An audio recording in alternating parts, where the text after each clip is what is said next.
And welcome back to another November weekend in racing here. Good morning. Today at the races, Keith, you and myself, we had a wonderful weekend of racing last week. Let's Yeah. kick it and take a look at what we've got going on Okay. this week. Looking pretty good. Take advantage of it You're while gonna you hate- can you're right gonna hate now. me. Yeah, 63 degrees, sunny. Yeah, you'll be out there later today. I will. I That's will. okay. But we've got a couple more really, really beautiful days ahead of us. And temps drop a little bit, I think, after Thanksgiving. But we're going to stretch this Let's turf not think out about that. a little bit further, which is good. The guys have done a great job with that. But looking forward to a really good weekend of racing. The fields are staying intact. Big competitive fields. Lots of ways to go in these races today. I was talking to my buddy Mark Fisher, who does the charts for us up at Delaware. He calls the charts and everything.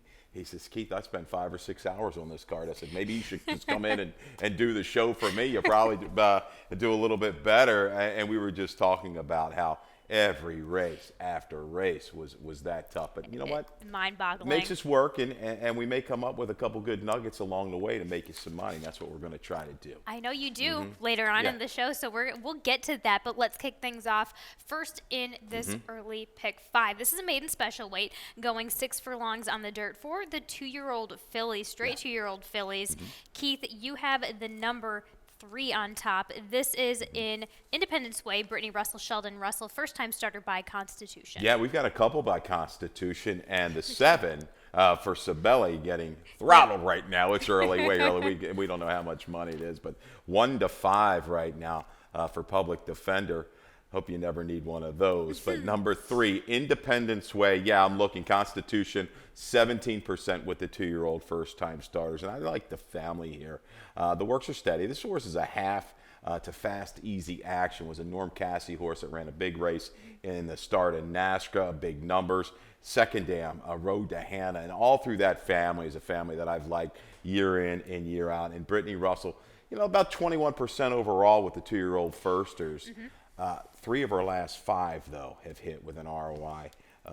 That's really good. So I'll take a shot here. I think the other firster we talk about. Let's talk about the other Constitution Public Defender. The mare, one debut. I think it might have been on synth. 4-time winner. Second Dam, one debut. There's win early in this family. We just talked about the strike right there. And Sabelli's horse has been running well. Inveigled, we saw how big that one ran the other day in the stakes just to get nose at I the didn't even wire. I forgot to tell you, Inveigled ditched Charlie Marquez in the paddock beforehand. So No. it definitely had some Okay. spice going on beforehand. While the winner went away well in that race, still Inveigled ran great. Wow. Yeah, ran a huge race. So I go the 3 on top. Duella Dent looks like the proven speed. The blinkers go on out of that race behind Russell First or Venomous Vixen. And let's talk about the 8 real quick. We have to talk about her. She's going to go here. I think she was entered also maybe in a cross center in a turf. Yes. Maybe an On 8 the or whatever. 12th. Yeah. Okay. Oh, that was Going back on short. the 12th. Okay. Yes. So goes here by Tappet. The mare, Gracie Square. Okay, this makes this one a fool to Mrs. Danvers. 3 for 12, grade 3 stakes winner. All starts on the dirt. Made 239,000, topped at a 102. So the family is certainly there. I'm not going to worry about the transition here, the switch to the dirt. I think it's going to be a positive for the 8. So I go 3, 9, 8, 7. A very interesting first race. And welcome back, Larry Reynolds. Going to be riding the deuce here for Farrier. Larry was a mainstay, won a lot of races here early on, coming back. Race number 2 kicks off the early pick 4. It is a claiming 25 for the 3-year-olds and upwards, which have never won. 3 going a mile and 16th on the turf. For the 3-year-olds and up, scratch the 9, her nest, 12 victim of the night, 13, 14, 15, 16. Those are all AEs. Keith, you have the number 5, and good night, Nile. Let's go ahead and take a look back on that 17th of September effort back at Pimlico. Yeah, this was a really good effort, and this horse off the 59 buyer, off of a break, breaking the maiden for 16, goes in the 2 in life.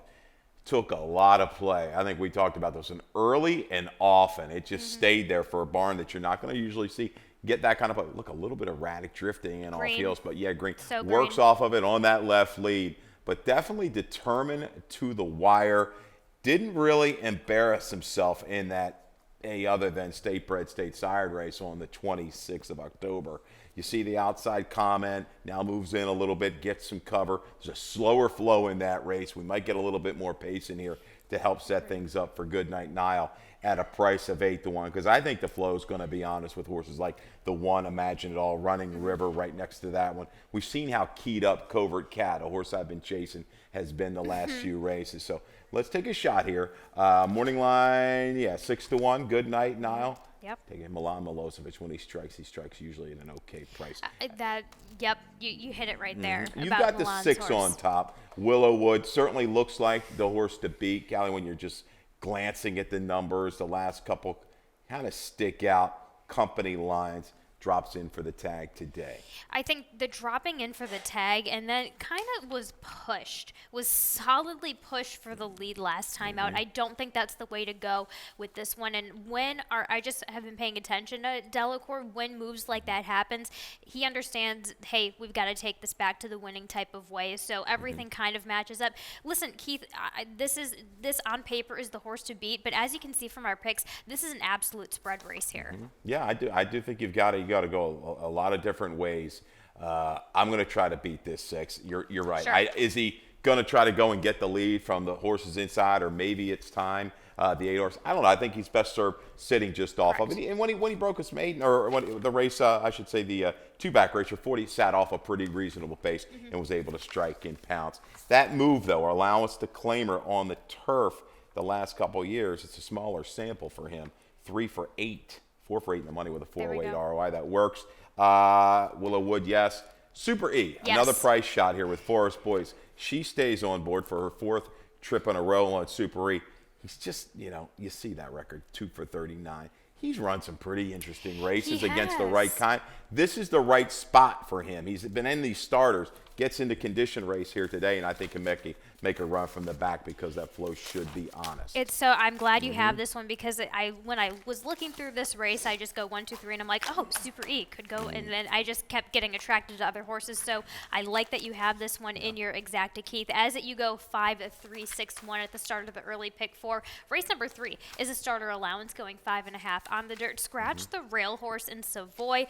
You have the number 8 on top and Not Away. Let's go ahead and take a look. We have a nice little video spotlight on Not Away for now in the barn of Kieran McGee. Yeah, he tracked a 40-1 long shot and Loaded Sniper, who's got some speed and relaxed pretty well. Got comfortable with this 3 wide bid in between horses. His name is 2. He actually puts a head in front, but Not Away just battles back, dead determined under Rodriguez, showing this guy will battle you, no doubt about it. But the way he came back kind of caught my eye there. There's that third place, the second place finisher, Dr. Doyle, who got in a lot of trouble, came back to gallop the other day for open 7.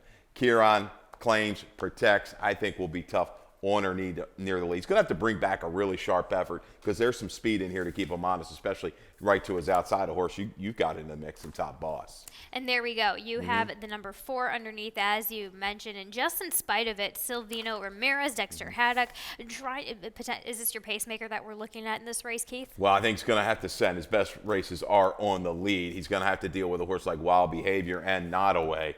But he's quick. I mean, and he's fought it out a few times on the front end. I think the horses that might benefit might be this 4, just in spite of it, and the 2, Mosifus, looking for those horses to kind of move into that flow because it's going to be sharp again here in race 3 at 5.5, 8, 4, 5, 2. For that starter allowance there in race number 3. Race number 4 is a claiming 40,000 for the 3-year-olds and up, which have never won 3, going a mile on the turf. Also starts the Rainbow Pick 6. We have a nice little carryover from that nice little weekend that we had of racing last time out. Let's dive in to my ticket. I didn't go with a cheap one today, Keith. I try and go cheap, but I just couldn't today. Starting here, I do go 5 wide in races 4. Race 6, I also go a little bit wide. That is also, I believe, that is a turf event as well. That's a starter optional 20. See a lot of different options in there. Race number 5, just going back, I go with the 1 and the 2. The coupled entry, as per usual, for Jamie Nessie, always scratches 1. So I did like what I saw there with an outside post in Ruby. Of course, race number 7, 3 deep in that allowance. We have a couple scratches in there. Race number 9, I single on the 8 Buckin' Dreamer, but that is a maiden claiming 30,000. Just keep that in mind. But yeah, tough, as you mentioned, tricky, very, very tricky card. split this. We're going to get in touch with your ticket in a little Okay. bit, but yeah, a lot of different ways that this claiming 40,000 race can go on this turf event, going a mile, which have never won 3, scratch in the 1, 4, and 14. Keith, you have the number 8 on top. This is Ghostly Prince. Let's go ahead and take a look at that video spotlight now in the barn of Rudy Rodriguez and Maddie Rowland. And we're going to use the race from 2 back, right, on the 14th of September at Belmont. A good effort here. Was that the third? No, it was the race in August. Yes. Yes, my bad. You're but fine. yeah, Oh, no, caught this is wide, September. makes that good run. I tell you, Ghostly Prince is going to battle here, vying for the lead late. That's my bad, Covert Cat. There's our old buddy. Oh, gosh. But anyhow, stepped up last time. That was, that was just a little bit of a reach when I really broke it down. That was a strong field. Average fig for those horses were like a mid-80 buyer. I mean, that was a stout group last time out. It was a Chad Brown runner that got it done. We've seen now recently Rudy Rod and Madeline Rowland team up. They teamed up with that sprinter a couple times here recently. This one, I think, will get a very good trip. Another race with a couple horses that look like they want to kind of go. But this horse should be able to drop and sit mid-pack in this class drop. Maybe forge past late to get it done here in the 4th. And of course, underneath Swan Lake. Yes, Swan Lake on the outside. This is in the barn of Andy Simoff, Jamie Rodriguez. Just kind of looking for back to that good old pattern change that works. Yeah, exactly. You look last time out, down inside, just didn't go or do anything. This horse, I think, wants to be up there, wants to be battling for the lead. He keeps his attention. You'll see that today. Definitely a drop in class here. 3 in life out instead of a 2 other than. This is some serious relief for the 12 Swan. Like, I want to see Rodriguez get this one into the race early and often. Vaccination, a horse stepping up that I thought had a little bit of trouble. It never got really clear. No fault of the rider. Saved ground a long way, then was able to finally work outside late. I've liked this horse. I think this might be a shrewd little claim here, a bump up. Yeah, it definitely faced a little bit tougher in this 11 and 12, but I think can make an impact from off the pace. Agreed. John Hall, question mark. You've got this one on top. Is he a one-run sprinter? Because he didn't fire it all last time. You have to kind of go back to the second dam in that family to find the routers. Not a complete surprise for John Hall. I'm going to demand a little price off of that last race, though. And that's exactly why this horse is my value play of the day, Keith. You also take a look. This is a Have to Wet My Beak, who won second time out routing over at Pimlico. So there is, in addition to the second dam, there is just that straight-up half-sibling who has been known to some routing. This one also going 5.5, just got it in the nick of time. You just have to expect that this one will have no problem going around ground today. Yeah, he just last time out. He just was dull. Maybe he'll get into the flow That's here why. and get some cover to carry him Yes. a little bit and make that move. I mean, Sakatumi, Cousin Joan, a long shot in here wouldn't be a surprise to hit the board. Beyond the Pale, it tailed off just a little bit recently, but another one bringing close to a good effort. Highly competitive race here in the 4th. I go 8, 12, 11, 6. Good luck. Exactly, as I go 5 wide in my first leg of the pick 6 Yes. here in this race. Let's go ahead to race number 5. This is the start of the late pick 5, but Keith, this is also the start of your pick 3 ticket. There we go. Yeah, there you go. That's how hard Now I these don't feel races so are. bad about my $48 ticket. And we've hit a couple of these. They haven't paid huge, and we've been sitting there on the doorstep for a big score. But 40 to get you started. How about 1, 2, 4, 9? Gabriel 7. We'll talk about that one on a big number on the line. We take a shot there. Race 6 with the 2, 6, and 8. Lucci Rebel Posse back at it again. 4 in the last here. Race number 7. This pick 3 ticket of mine. 1, 5, 11, 12. Another blow-up shot. I like Calming Storm there. $24 for that ticket. And like I say, we're going to have to beat a horse like Ruby's Flash in here to help enhance a ticket. Your race 5, Ruby's Flash, I think gets a definite assist when looking at this 5th race. You're breaking it all down with the scratch of Malibu Slew. Flashed that speed, had to rate back, went out, made another bid into that one last time, and held quite well. So doing all the dirty work, might be able to clear against this group today. Ruby's Flash stretching out to the 7 furlongs. You've got the 2 Seeker. I'll let you talk about that one a little bit. This is a Carla Morgan runner that ran well up at Delaware behind a next out winner. You know, you talk about Listen, the first time this horse routed, I didn't really see any turf breeding on this one too much. So they tried for the turf, just super failed attempt. They go back to sprinting. Then it's just matching up with what works for this one. And I think from that 12-5 to the 16 at Laurel, very comparable here. I see that happening. I see the same tactic happening, and it's just it's a light. This is something I always go for. If I see something, it's change pattern. It's a light. The light switch goes on. It works. You can only expect a little bit better here. The 7 furlongs. This is why I take. This is exactly why this horse is 8-1, and exactly why I'm taking just a little bit of a stab at a price. But battled, had to take some early battlement, and was able to just carry on, and just kind of lost out on the head bob there. Yeah, hit the road, Jack. Came back to win. That was the Boniface horse the other day, 53, one clear, resolute to the wire there. I think goes to a new barn to Sanchez Solomon. But what I like was Seeker's effort. The two-back try, he showed sneaky speed in that field, had to ease back against Ruby's Flash, took out, just never quite kicked on, but got better. He's getting better and better and better with some efforts. And last time, I know that opening quarter, pedestrian-like, but he really drugged the ride to the lead and was able to kind of take to that rating. And when he got hooked from both sides, he dug in and battled every step of the way. He's kind of, I don't think he's still got quite the speed maybe of Ruby's Flash, but he can draft in, get Poe, and make the run. My top selection, a zillion to one here. 30-1, Gabriel 7, the 4 horse. Okay, a little story here. By Street Magician out of Mighty Swift, half to a 5-time winner. And that was also a horse that Rob claimed, won a few races with, and then lost via the claim box. So I like that angle, familiar with the family. The race at Timonium definitely had an excuse, was making a move into contention into the turn outside of horses, but somehow got a little flustered. It was a horse that drifted a little bit nearing the turn, and Cruz said, no, that's it. We're packing it in. Might have been the carousel, might have been, the Swifty Swine races over there at Timonium, gathering the attention. This horse just lost focus and packed it in. Coming back here, retooled with the drop. We've got a stat for Jerry Robb. Here you go. Last 3 years, 29%, 14 for 24 in the money with the 2-year-old maiden claimers. Second career start, 238 ROI. We'll take a shot here. Coming back. And this jock trainer combo has been deadly. Yes. I know a lot of it at Delaware, but I think they've even got a couple here as well. Want to double check that, but take a shot here at a real big price in the 4 Gabriel 7. You said it, 19 for 28 in the money on the dirt together. Okay. Jockey trainer combination for Crispin and Rob. You mentioned, we talked about the 9. Tortola.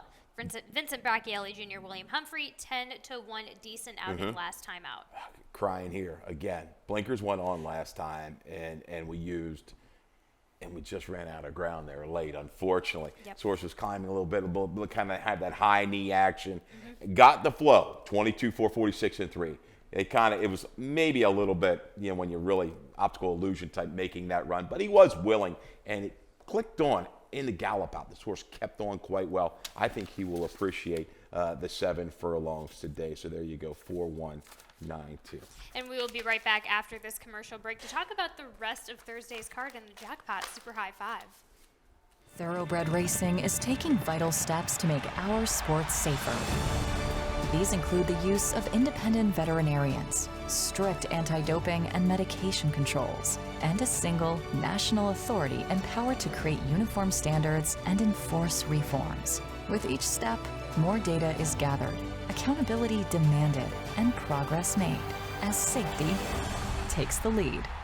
Visit ntra.com/safety for more. And welcome back in the Jackpot Super High 5. Of course, I hear we have a nice little carryover in that as well, just taking over $5,000. And of course, this also starts the late pick 4 as well.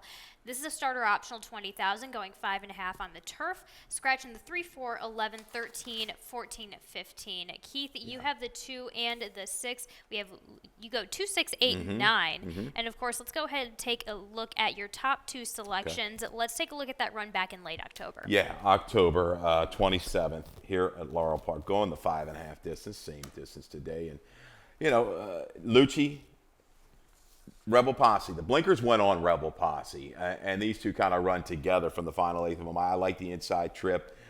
from Lucci. I think he's going to get a similar one today. Rebel Posse was caught in between and worked outside and finished up well. For those in the weight shift, yeah, there is definitely a little bit of a weight shifting advantage for Lucci today. They come back. I like the consistency of the two. This trainer hits with a good rate here with the turf runners. And Lucci, you look at his races. I mean, look at it.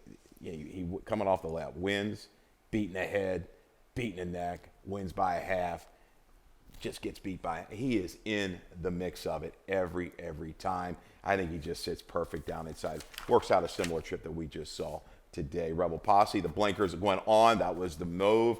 Has faced some pretty stout sprinters. You even go back to like the Lone Star, was like Cogburn. Again, looking at the setup, he's going to get it again today.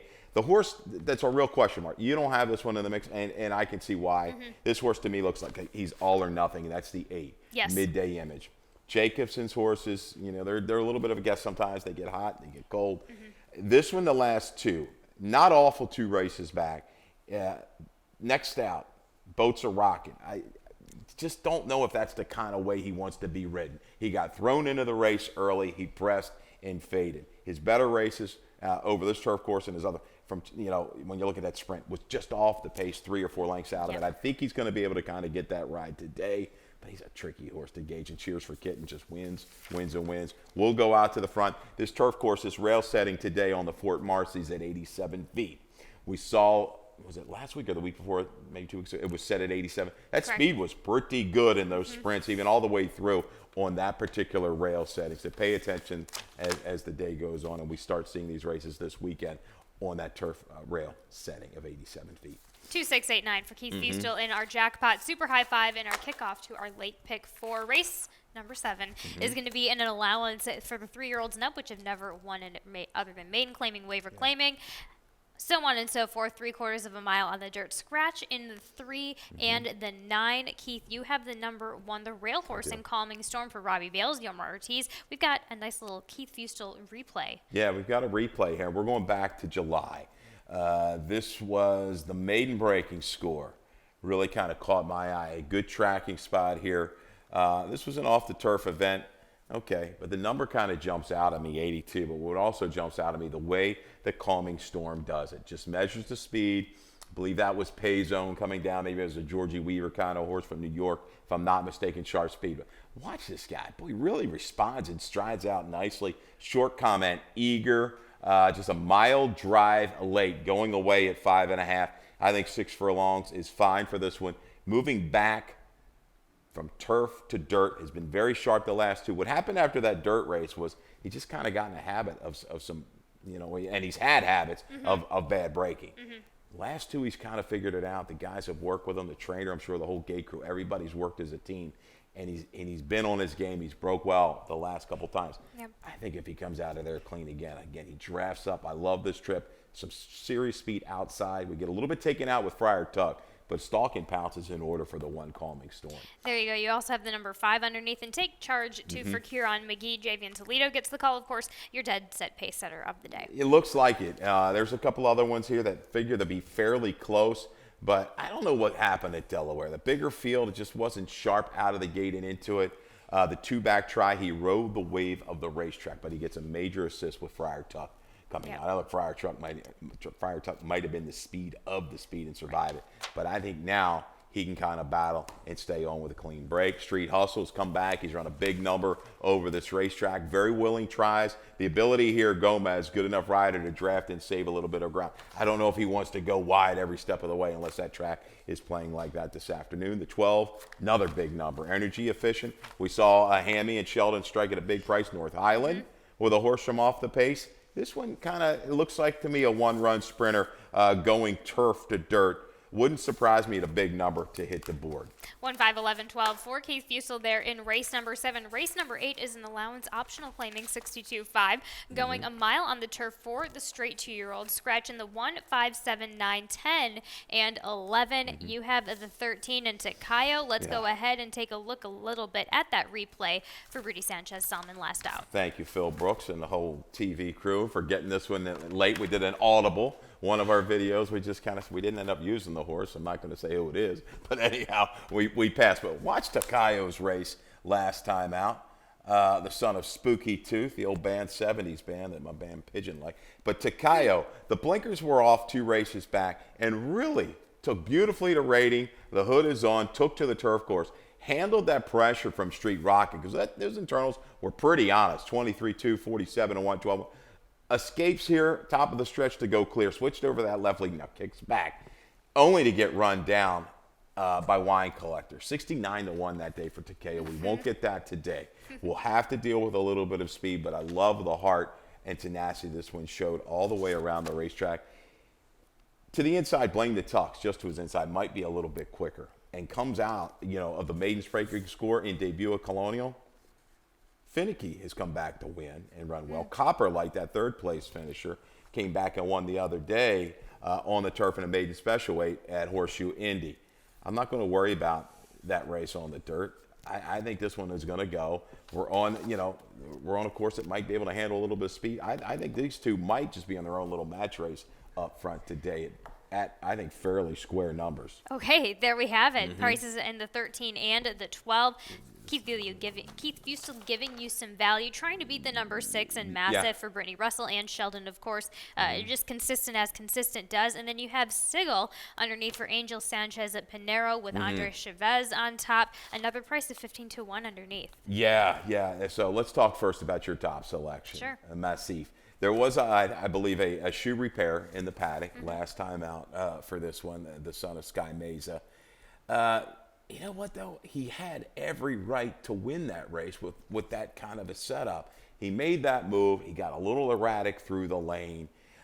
Maybe shortened up the mile, even sharpened the run for him a little bit. He just kind of got lost late. And I thought he ran very credibly against Air Recruit. But let's talk about the 14, who also keys up against Air Recruit. Look at this one, slipping in off the A East. Maybe looks a little bit like a one-run sprinter, but I looked at the breeding, has a half-sister by Temple City that's run well going long on the turf. 2 back, Air Recruit, Shards. Shards came back and ran well in the Breeders' Cup turf sprint, like a 77. We saw Air Recruit in the Breeders' Cup juvenile turf. I mean, battled every step of the way just to fade a little bit late with an 80 buyer. So this one here, sneaky off the A East. We'll have to, Chavez, the Bug Rider's going to have to do a yeoman's job to get this horse to draft and settle and bring a finish. But certainly keys up against the right kind. He can't fault those couple turf races on his page. And gets all the help he is going to need on that outside post. So certainly 13, 12, 6, 4 for Keith Fusel in the penultimate race here for Thursday racing. Race number 9, our finale here, is a maiden claiming 30,000, going 3/4 of a mile on the dirt for the straight 2-year-olds. Keith, you have Mr. Agent on top for Rudy Sanchez Solomon. Yamar Ortiz gets the call, hoping to just pop out like 2 back on that inside. Yeah, was able to do it. That was for Linda Albert. Took play, and Missy Kim, productive. We know this family, and I can see why they kind of tried this horse on the turf, because it's kin to Bonded, who ran some good races on the turf for Rudy. But really got in a good po at a mile and just battled every step of the way. I don't know if he's quite as fast as your top selection. Buck and Dreamer's quick. Tossed that race at Timonium, changed parts, and got out there and battled head-to-head through 22, 3, 46, and 2. I don't know if the flow is going to be that demanding today. He's going to take them a long way in here, no doubt about it. But this one, Mr. Agent, we've seen designated heirs, Rudy Sanchez. They team up. I think he has enough positional speed to get in there and stalk and move into it in the nightcap. We talked about Buck and Dreamer. The 5, Whiskey in the Jar. We've got video of that one, right? First time out back in the 29th of September. Perfect. And this one was, and Dave Rodman even reminded me today, was a scratch, was on its way to the paddock, I think, and was a little bit keyed up. Yes. Got loose, yes. And then was a scratch. But this race, in debut for the maiden 20, wasn't too bad. We're going to pick this was mid-turn, turning for home. And Whiskey Najaro between horses right here, and it just gets in traffic late. Runaway winner, Kings River has come back to run well recently, a 62 in an allowance race. But this one's trying. And I like the effort. We're going to see here running on late, kind of leveling off to his best stride down inside. Just gets in trouble here to the wire. Right there, you're going to see it. You don't Yep. No impact, to the winner, but showed a little bit of ability. The blinkers go on. They thought enough, tried to run the horse for 45, going to be back in for 30. Take a shot on the 5, Whiskey in the Jarro, for all those Metallica fans. There we go. And that's Keith Fustel with 1854 for our 9 races here on Thursday's card. Just remember, next Thursday for Thanksgiving, we have the pie giveaway. Of course, you buy a program, get a free pie. And let's head over to Lightning Round for a couple of more tidbits and fun facts. Keith, like your value plays of the day, we're going to kick things off with your first value play in race number 2 and Good Night Nile at number 5. Yeah, I thought ran credibly. Stepping up into that allowance, state bred last time out. Didn't quite get enough flow in front, but this horse has improved. Yeah, Willow Wood is going to take most of the play in here, but I think you've got to look somewhere for some value. 6-8 to 1. I think that's what we're going to get on this Milosevic runner to make steady progress into it. I can definitely see that. And your other value play is in an allowance in race number 7, going 6 furlongs on the dirt. In the number 1, Calming Storm. That's at 15 to 1 for Robbie Bales and Yomar Ortiz. Sharp low 80 number when breaking its maiden on this track, on the main track. I think the move back to the dirt, it's fine. I think it's going to be okay. It looks like the gate issues are kind of straightened out. I'm going to keep my fingers crossed. If so, moves inside, and I think he's going to be looming large come mid-turn. Of course, Keith, you mentioned this earlier, but we want to welcome jockey Larry Reynolds on a little bit of a comeback here to Maryland. Of course, 5 of Reynolds' 8 career graded stakes wins came over here at Laurel Park in the Barbara Fritchie at the Grade 2, in the Martha Washington, in the Carousel, the Snow Goose Handicap with Martin Noble, and of course, Austin. I just know him as, I don't know Larry, but I just know him as Austin's dad. So, of course, just a really nice big career over there at Charlestown, kind of getting back into the swing of things. And he's out there on horses in the morning, and he's gotten on the horse that he's riding for Farrier early on the card today. So we wish Larry the best of luck and welcome back here to Maryland. Absolutely. I was reading that release, right? And if you get a chance, go to laurelpark.com. Yes. Dave Joseph and Phil Janik and the whole team putting out some good information, even the racing biz. Frank Vespi always got some good stuff. So if you want to stay on top of it, go to those sites and pay attention. But was he battling? Didn't he have like a hip injury or something? He on did. the go back, and he thought maybe he rushed it a little bit and couldn't quite get back in, and he just kind of. A replacement, actually. Yeah, got a replacement. So kind of got too quick back into it, then took some time off, and now I believe it's his sister-in-law now has some horses down there at Charlestown, and he said he wanted to ride for her.